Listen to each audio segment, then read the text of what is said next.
into the territory's Legislative Council. Police have used tear gas and batons to try to disperse them, but the crowds appear to be growing.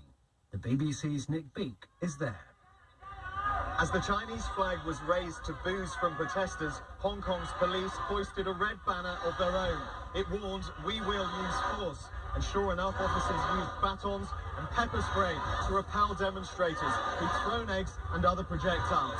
A number of protesters and police were injured. Now, here, thousands of angry demonstrators dressed in black and wearing yellow helmets are surrounding the assembly. A hardcore is using metal barriers as a battering ram to try to smash their way in. A car bomb attack in the Afghan capital Kabul has wounded at least 65 people. Amber Sanatirajan reports. The bomb exploded during the morning rush hour in a busy part of Kabul. An official said soon after the blast, a number of gunmen entered a building near the defense ministry. The security forces are engaged in a fierce gun battle with them. A number of children and women wounded in the explosion are from a school in the area. A Taliban spokesman said the target was a defense ministry facility. The explosion took place 2 days after the Taliban and the US began their 7th round of peace talks in Qatar. Leaders of European Union member states have reconvened to try to thrash out who will fill the bloc's top jobs when the incumbents leave their roles later this year. Our correspondent, Adam Fleming, says that some people argue it shouldn't matter too much.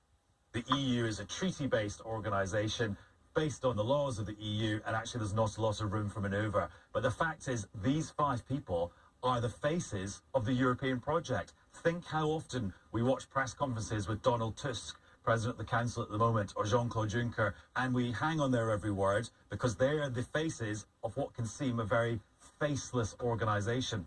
But of course, one of the reasons why there's been a bit of a tussle over the top jobs is that actually the leaders of the EU member states, they want to be the faces of the EU, and they don't want the institutions grabbing a bit of power. El Salvador's new president, Nayib Bukele, has said that his country is to blame for the death of a father and daughter who drowned while trying to reach the United States. Mr. Bukele told the BBC that the government had to fix the issues that forced people to flee in the first place. A photograph of Oscar Martinez and his 2-year-old daughter lying face down in the water of the Rio Grande caused widespread shock.